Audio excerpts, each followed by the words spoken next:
Assalamualaikum warahmatullahi wabarakatuh. Bismillahirrahmanirrahim. Alhamdulillahi rabbil alamin. Wassalatu wassalamu ala ashrafil mursalin Sayyidina Muhammadin wa ala alihi wa sahbihi ajma'in. Anandaku sekalian, kembali kita bersua dalam proses belajar mengajar online atau virtual. Dan kali ini tema bahasan kita adalah hak dan kewajiban sebagai suami dan istri, serta wanita-wanita yang haram dinikahi.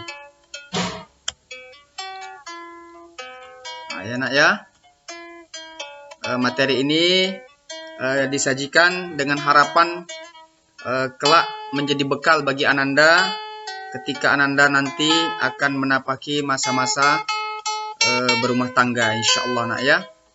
Semoga rumah tangga kalian kelak, mudah-mudahan kalau ada nasib kalian menjadi rumah tangga yang sakinah, mawaddah, warahmah, sebagaimana yang Allah tuntunkan di dalam Al-Quran.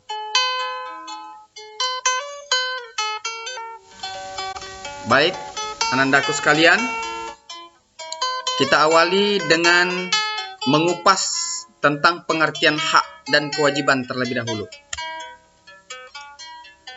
Adapun yang dimaksud dengan hak adalah sesuatu yang mutlak dimiliki ya. Jadi atau bisa juga diartikan sesuatu yang mesti diterima ya. Sedangkan kewajiban adalah sesuatu yang harus ditunaikan atau dilaksanakan dengan penuh rasa tanggung jawab, atau sesuatu yang mesti kita berikan. Nah, itulah nanda sekalian pengertian hak dan kewajiban.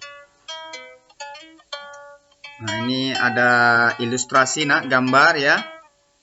Seorang suami yang sedang menunaikan kewajibannya untuk menafkahi keluarganya. Dan di situ ada hadis Nabi, bila seorang laki-laki menafkahi keluarganya dengan niat mencari pahala, maka itu sedekah baginya. Hadis riwayat Bukhari dan Muslim. Jadi maksudnya Anda sekalian, segala penghasilan yang dibawa pulang ya, yang didapatkan dengan cara halal, yang kemudian penghasilan itu dipakai untuk menafkahi keluarga, maka di sisi Allah nafkah yang diberikan oleh suami untuk keluarganya itu dicatat sebagai sedekah. Nah, ya. Jadi alangkah mulianya ya seorang suami yang bekerja untuk menafkahi keluarganya. Nah, ini Anda sekalian, ini gambar atau ilustrasi seorang ibu yang sedang mengasuh anaknya ya. Jadi ini merupakan jihad bagi para ibu-ibu ya. Jadi pahala yang besar bagi para istri ketika dia mengasuh atau merawat anak-anaknya atau menjaga rumah tangganya ya. Baik, Ananda. Sekarang mari kita masuk untuk mengupas atau mengulas kewajiban suami terlebih dahulu terhadap istrinya tentu ya. Yang pertama, seorang suami berkewajiban menafkahi istrinya zahir dan batin ya. Adapun bentuk nafkah zahir itu ya Anda sekalian, ketika menikah, maka seorang laki-laki secara otomatis bertanggung jawab atas kelangsungan hidup istrinya. Karenanya, suami wajib memberikan nafkah secara cukup untuk memenuhi kebutuhan sandang. Sandang itu pakaian Ananda. Jadi itu merupakan kewajiban suami. Kemudian pangan, ya, kebutuhan pangan, dan papan atau perumahan. Nah, termasuk juga biaya anak-anak. Nah, ini yang merupakan kewajiban seorang suami yang Anda sekalian.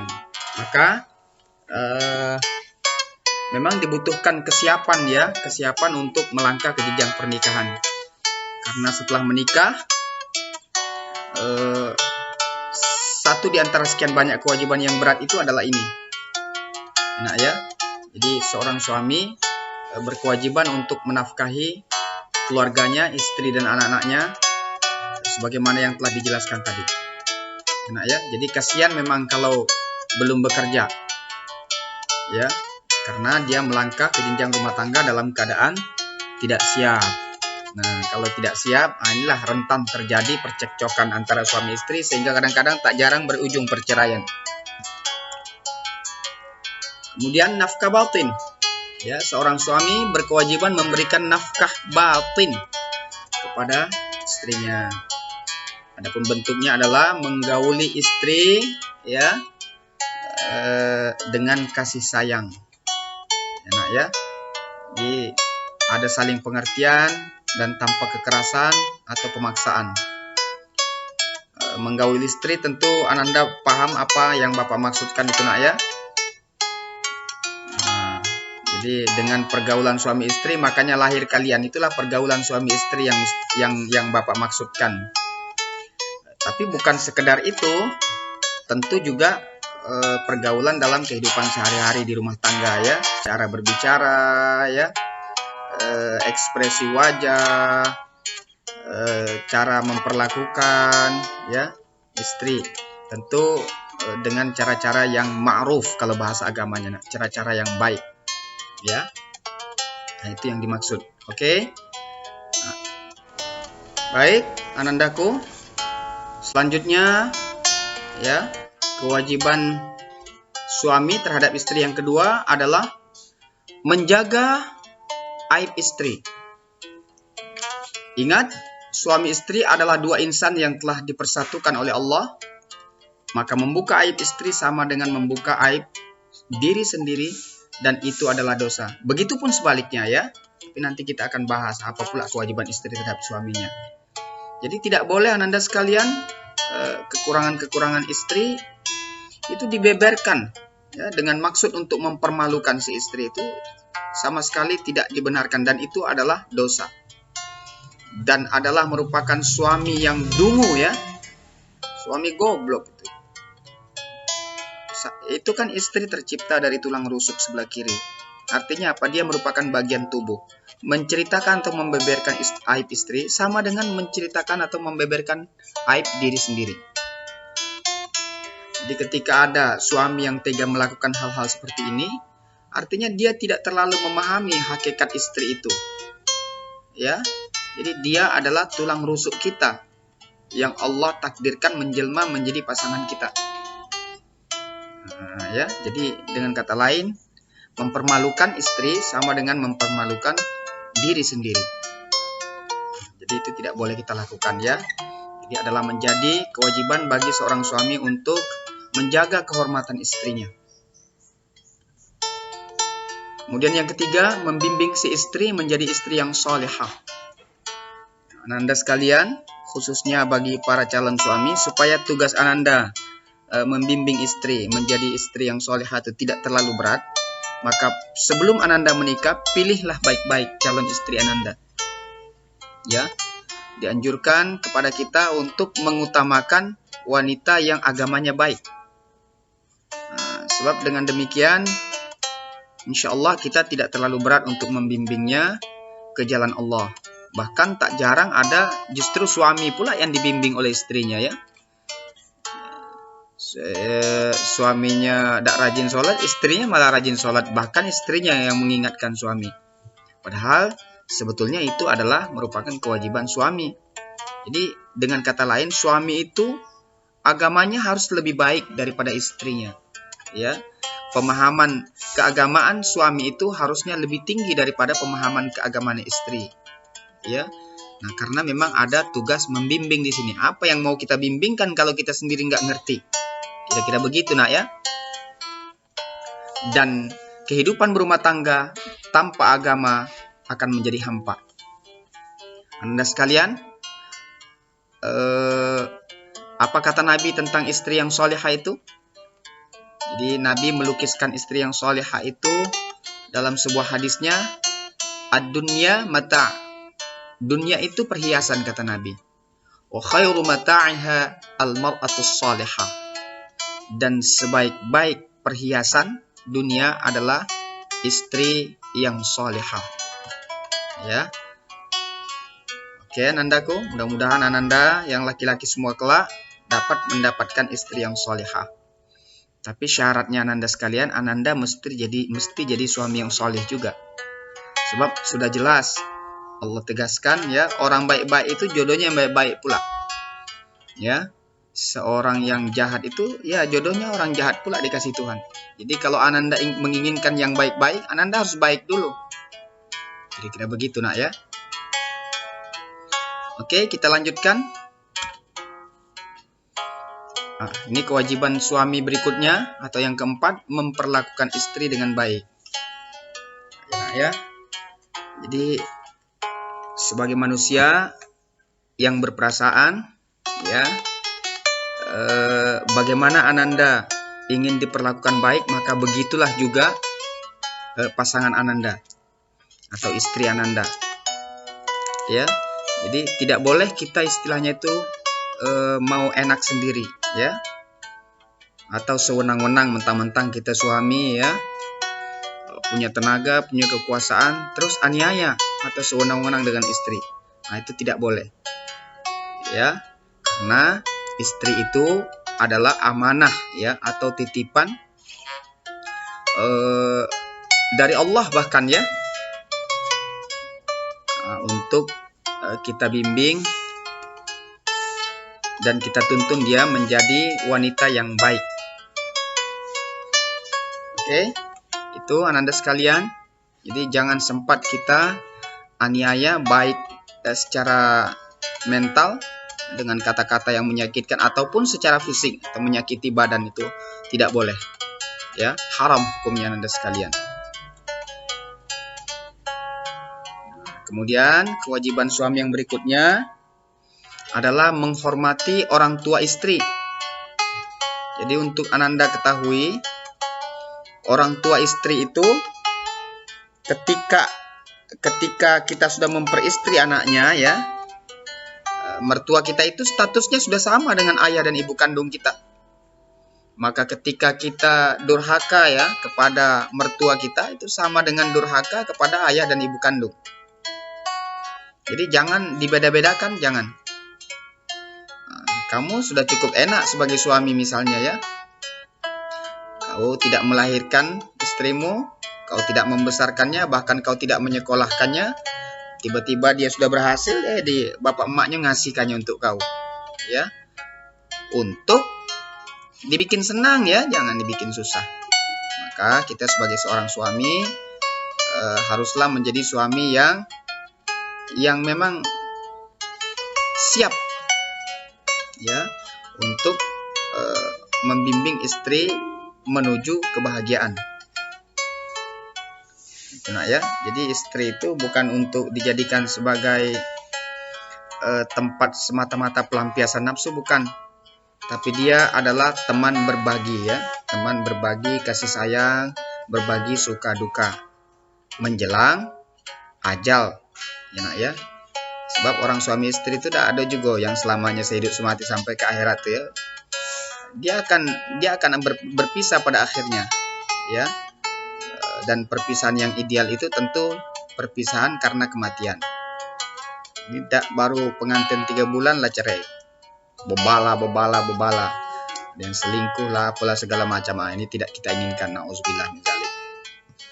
Baik Anandaku, karena itu sebagai seorang calon suami, sebelum Ananda melangkah ke jenjang pernikahan, pelajarilah dulu, ya, apa yang menjadi hak-hak dan kewajibanmu, sehingga nanti rumah tanggamu insya Allah akan menjadi rumah tangga yang bahagia, ya, dalam artian sakinah, mawaddah, warahmah.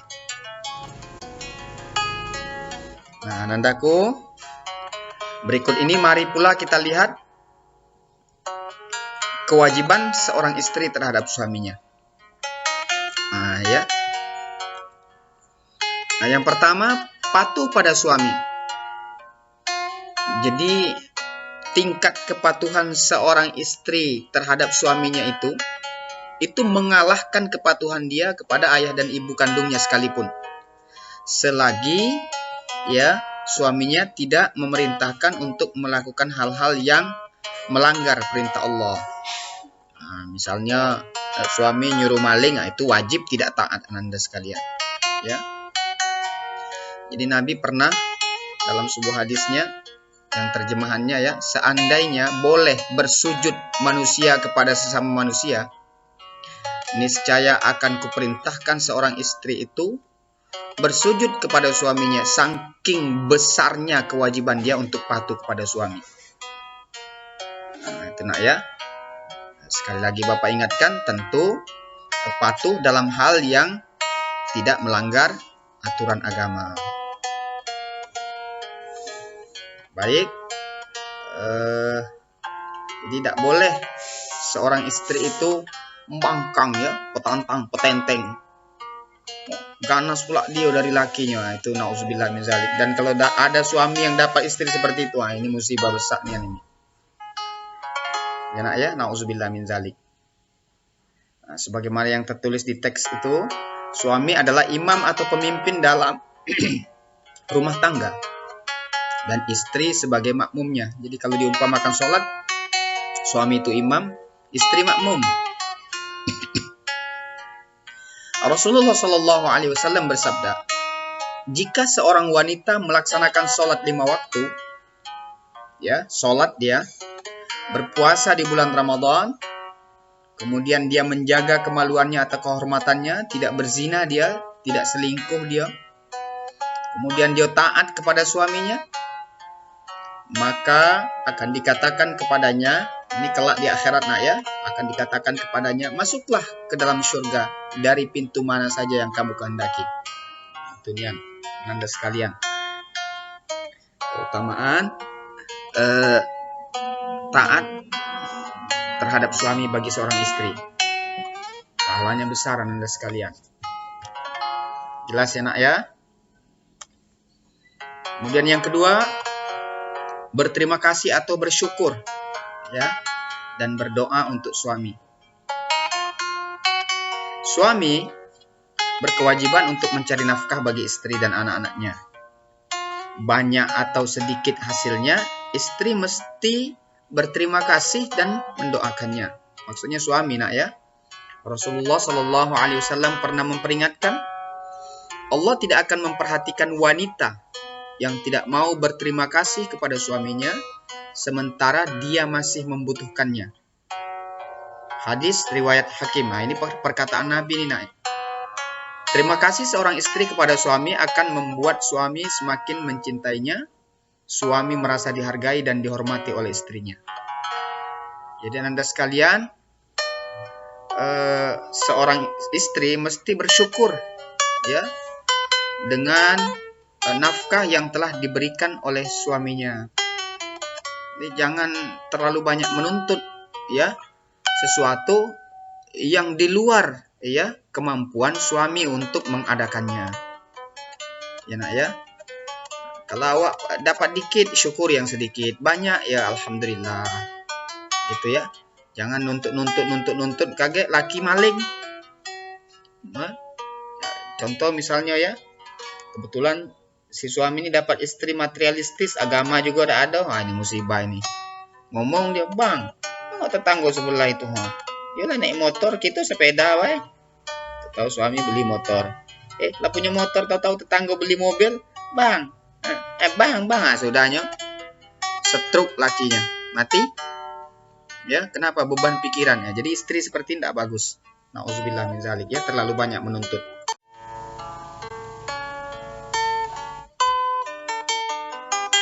Nah, yang ketiga Anda sekalian, kewajiban istri adalah mengelola rumah tangga dengan baik.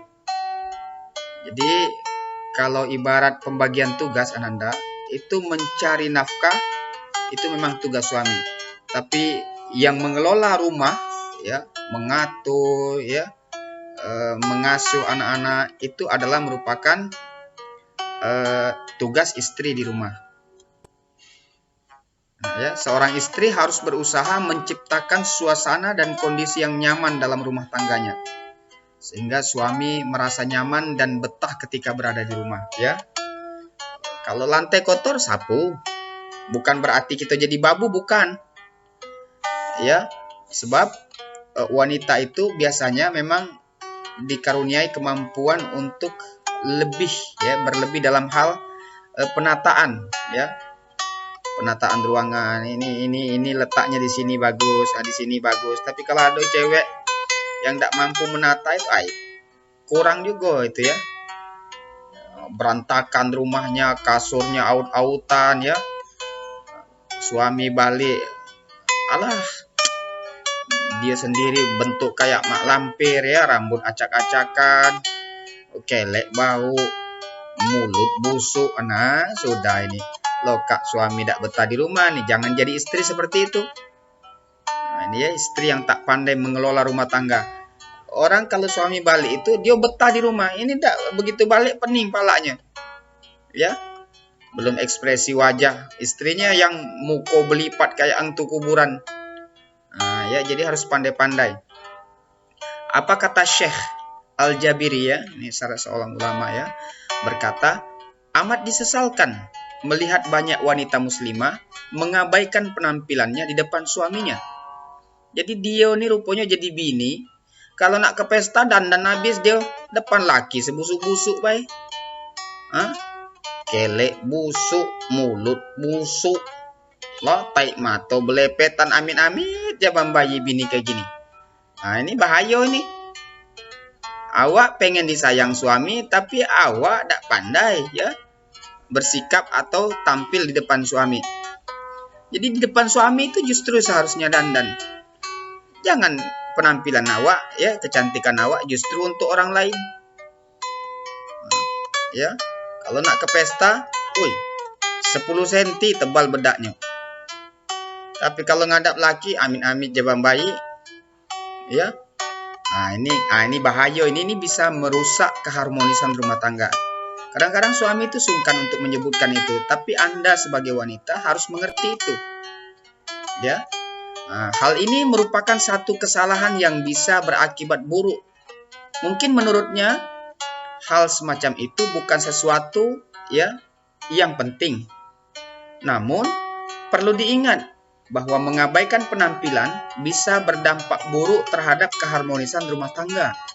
Terlebih lagi, ya, misalnya suaminya itu, ya, seorang yang bekerja di kantoran, katakanlah direktur misalnya, ya, sering bertemu dengan wanita-wanita lain yang tampak cantik dengan dandanannya. Nah, lama-lama tergoda dia.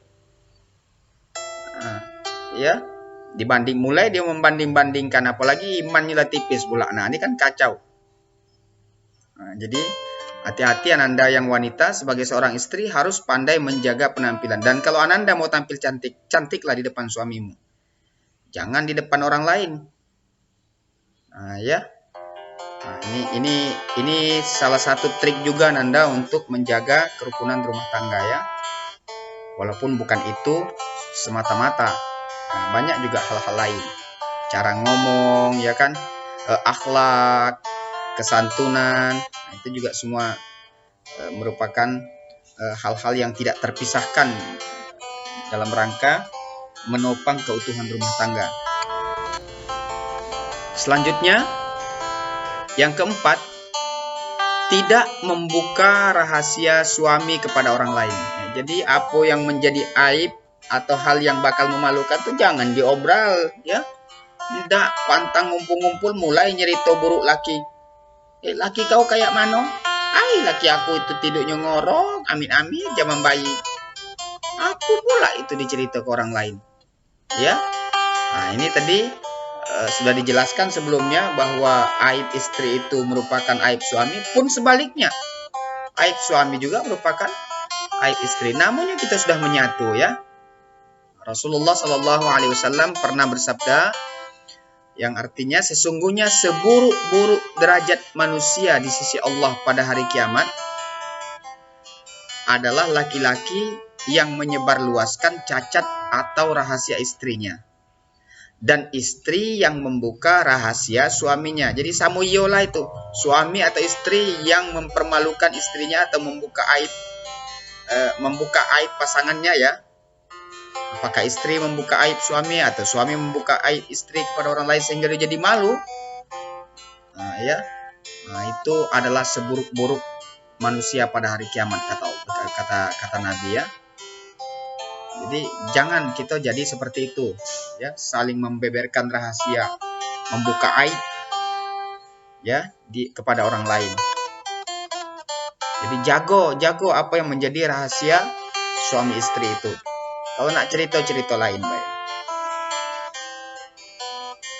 Nah, Anda sekalian, ini ada hadis nak ya. Ini terjemahannya saja. Judulnya Istri Solehah. Maukah aku beritakan kepadamu tentang sebaik-baik perbendaharaan seorang laki-laki? Ya, maksudnya harta laki-laki itu yang paling baik itu apa? Yaitu istri solehah. Jadi itulah harta yang paling berharga bagi seorang suami, itu adalah istri yang solehah. Bagaimana istri yang solehah itu? Bila dipandang menyenangkan. Jadi kalau suaminya memandang, hati suami itu senang. Kok dak laki mandang, laki nak muntah. Ya. Ini hati-hati nih. Sudah itu bila diperintah, istrinya taat. Dengan catatan tidak untuk bermaksiat kepada Allah. Nah, ini kriteria istri solehah. Ya. Kemudian bila ia pergi, suaminya maksudnya pergi, si istri akan menjaga dirinya. Ndak laki pergi, awak nerima tamu di rumah ya, nak selingkuh, na'udzubillah min dzalik. Nah, itu musibah besar. Jadi Anda sekalian, menjadi istri yang solehah itu tidak gampang. Ya, saya mau bilang bahwa tidak semua wanita itu sempurna, tapi di antara yang kurang-kurang itu mungkin kita bisa cari mana yang paling dikit kurangnya. Jadi memang tidak boleh basing-basing nyari bini itu nak ya. Mesti diseleksi. Pun sebaliknya bagi seorang istri juga tidak boleh sembarangan menerima calon suami. Dia tengok baik-baik dan utamakanlah agamanya. Nah ya. Nah. Selanjutnya kita coba pindah ke ciri-ciri istri solehah dalam Islam.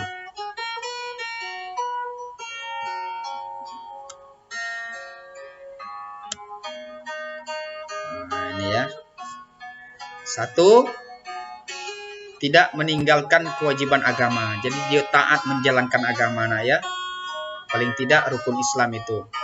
Sholat 5 waktu ditambah pula dengan sholat sunnah itu tidak tinggal. Ya. Dan di dalam sholat itu dia mendoakan suami dan keluarganya. Langkah bahagianya ya, bisa mendapatkan istri seperti ini. Agamanya baik. Kemudian yang kedua, mampu menjaga kehormatan diri dan harta suami. Ya. Jadi dia tahu diri Anda sekalian. Kalau dulu dia masih gadis, mungkin dia masih suka ya keluyuran sana sini. Tapi sekarang dia sudah menjadi istri, tidak mau dia. Dia jaga kehormatan dirinya, ya, dan menjaga harta suami. Kemudian yang ketiga, ciri istri solehah itu taat pada suami, selagi tidak untuk bermaksiat kepada Allah. Ya, tadi sudah kita jelaskan juga. Kemudian yang keempat, terlihat menyenangkan di depan suami. Nah ya, di suami itu ketika tatkala dia menatap istrinya, hatinya menjadi senang. Cara ngomongnya, cara berjalannya ya, pokoknya menyenangkan. Sehingga suaminya itu kalau dia keluar rumah pengen cepat pulang. Ya. Karena memang istrinya itu menyenangkan. Nah, kalau bisa jadilah istri seperti itu Anda, terutama bagi Anda yang wanita ya. Kemudian wanita solehah itu menutup aurat Anda.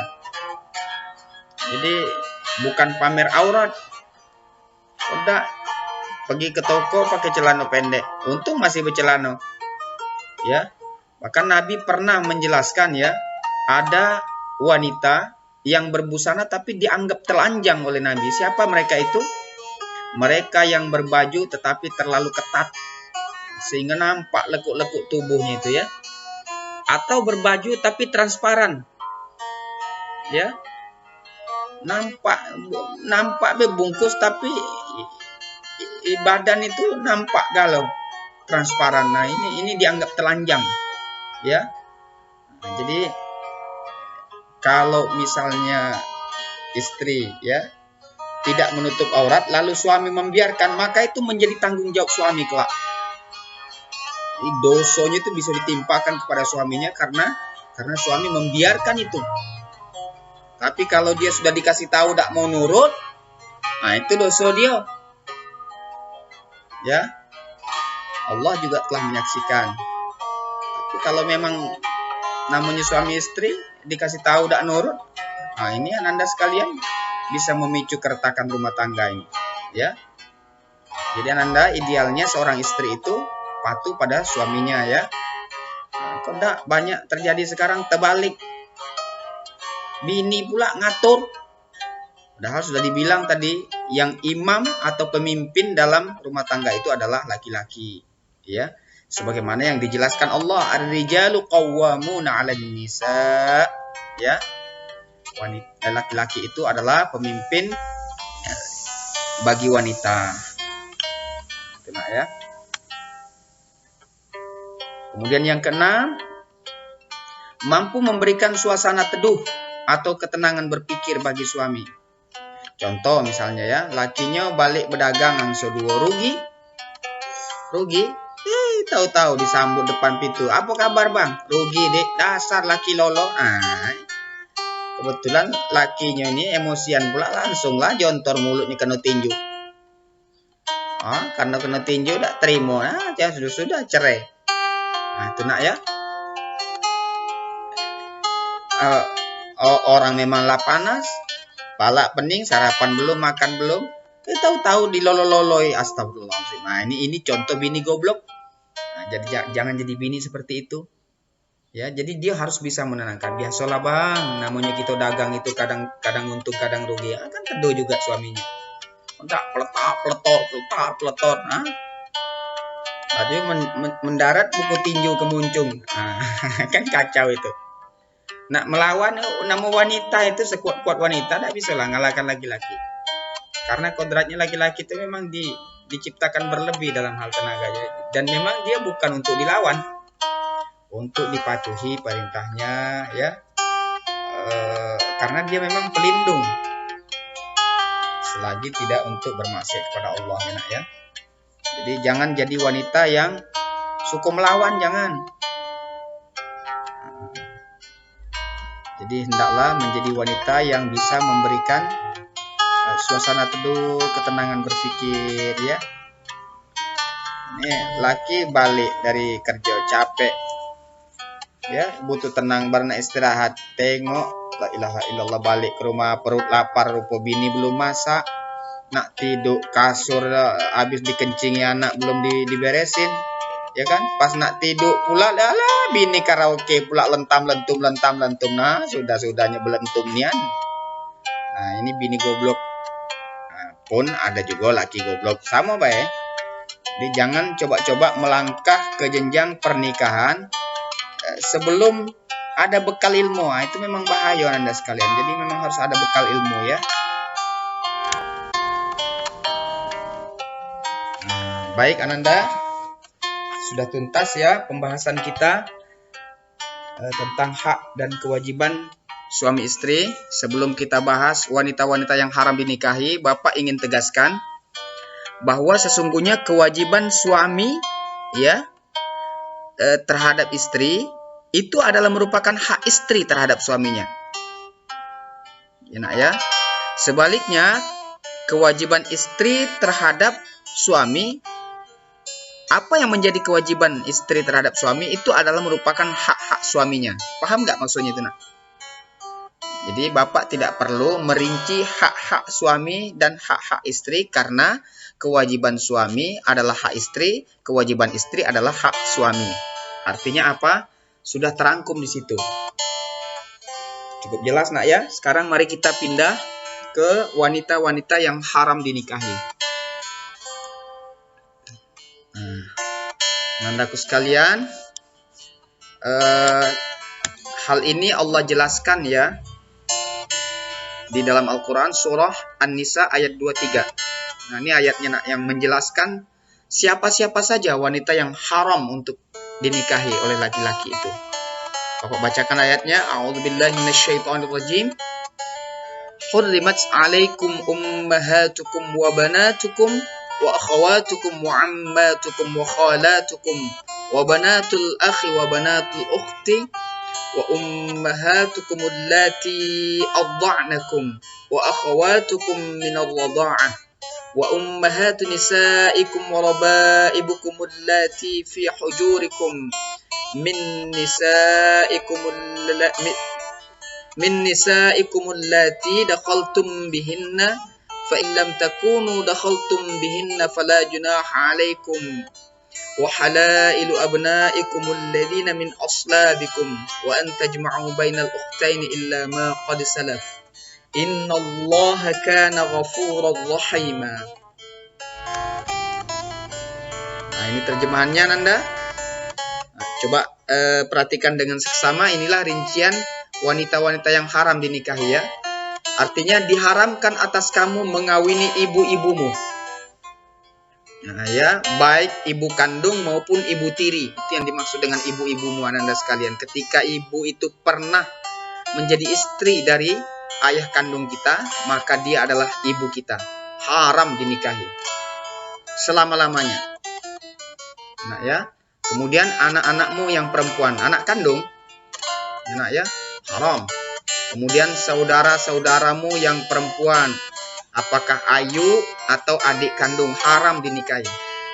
Kemudian saudara-saudara bapakmu yang perempuan, bibi ya atau uwak, kalau orang Jawa tuh ya, adik bapak kita atau ayu bapak kita, haram dinikahi. Kemudian saudara-saudara ibumu yang perempuan, sama bibi juga atau uwak ya, adik-beradik mama kita, itu haram kita nikahi. Kemudian anak-anak perempuan dari saudara-saudaramu yang laki-laki, keponaan kandung, haram dinikahi. Atau anak perempuan dari saudara-saudaramu yang perempuan, ya, keponaan kandung juga, tidak boleh dinikahi, haram. Kemudian ibu-ibumu yang menyusui kamu, nah, ibu susuan Ananda sekalian. Jadi memang dia tidak melahirkan kita, tapi kita pernah menyusu dengannya, maka haram dinikahi. Oh, jangan basing-basing Ananda sekalian ya. Kemudian saudara perempuan sepersusuan. Nah, saudara perempuan sepersusuan itu maksudnya begini nak. Ananda pernah menyusu sama ibu Matinting misalnya. Terus ada juga cewek ya, orang lain ini nyusu juga dengan ibu yang sama. Nah, namun dia katakanlah misalnya Soleha menyusu juga dengan ibu Matinting, maka Ananda dengan si Soleha itu haram menikah. Kenapa? Karena menyusu pada ibu yang sama. Itu yang disebut dengan saudara sepersusuan. Nah, itu ya. Jadi menyusu pada ibu yang sama tidak boleh dinikahi wanita seperti itu. Mudah-mudahan nyambung nak ya. Kemudian ibu-ibu istrimu atau mertua, walaupun sudah cerai dengan anaknya, namun mertua tidak ada istilah bekas. Ya, jadi haram menikah dengan ibu mertua, haram. Kemudian anak-anak istrimu yang dalam pemeliharaanmu, anak tiri maksudnya Ananda sekalian. Ya, kamu kawin dengan maknya, sudah campur. Nah, kebetulan bini ini punya anak dari suaminya terdahulu tuh. Anak itu haram dinikahi ketika sudah campur dengan maknya. Nah, tetapi jika kamu belum campur, belum berhubungan badan maksudnya nak ya, dengan istrimu itu, terus diceraikan, maka tidak berdosa kamu mengawini anaknya itu, boleh. Tapi kalau sudah campur, Anaknya itu anak tiri, maksudnya itu haram dinikahi. Ya. Dan diharamkan bagimu istri-istri anak kandungmu, menantu. Kalau punya menantu, walaupun sudah cerai. Misalnya dia cerai dengan anak ya, jodohnya pendek. Datang pula bekas mertua misalnya ya. Atau mertuanya nak nikahi bekas anaknya tadi itu, bini anak. Tak boleh, haram. Ya. Kemudian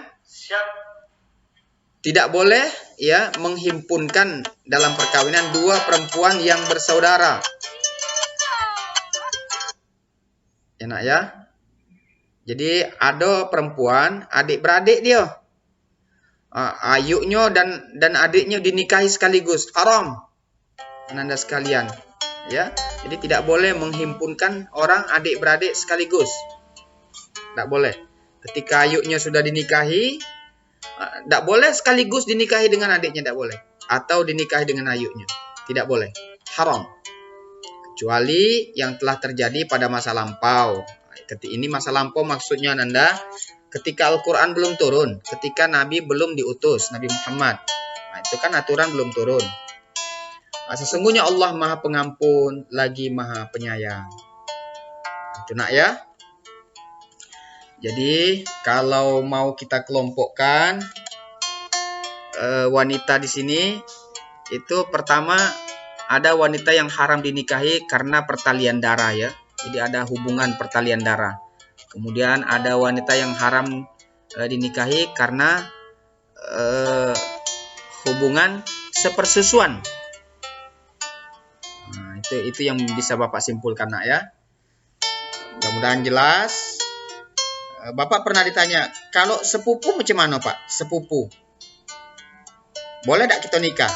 Jawabannya adalah coba cari, ada tak sepupu disebut di sini haram nikah? Kalau tak ada berarti boleh tuh. Nah, itu nak ya. Pokoknya daftarnya ada dalam ayat ini. Lihat aja. Selain dari itu silahkan. Kecuali wanita-wanita musyrik ya. Itu juga Allah jelaskan. Wanita musyrik tak boleh dinikahi kecuali dia masuk Islam. Ya, cukup nak ya, cukup jelas saya kira ya. Bapak kira cukup jelas. Mudah-mudahan Ananda bisa memahami penjelasan Bapak ini. Nah, sampai lagi kita nak pada tugas. Ya, Bapak sudah bertugas menyiapkan materi. Sekarang tugas Ananda pula nih. Ya, kerjakanlah nak. Inilah yang namanya belajar ya. Jadi Ananda mengulang kembali. Nah, mudah-mudahan pelajaran itu makin lengket. Nah, ini tugasnya nak ya. Nah, sama seperti kemarin, insya Allah sama. Buat video Ananda sedang membacakan resume dari materi kita ini. Jadi buat resumenya dulu. Nanti resume itu Ananda bacakan di depan video. Ananda bikin video, Ananda sedang membacakan resume itu. Ya, nak ya. Resume itu nak maksudnya ringkasannya, yang penting-pentingnya, bacokan. Nah, paham lah itu ya, tidak usah lah Bapak jelaskan. Jadi jangan galau-galaunya, jangan. Yang penting-pentingnya saja. Dari materi kita ini ya.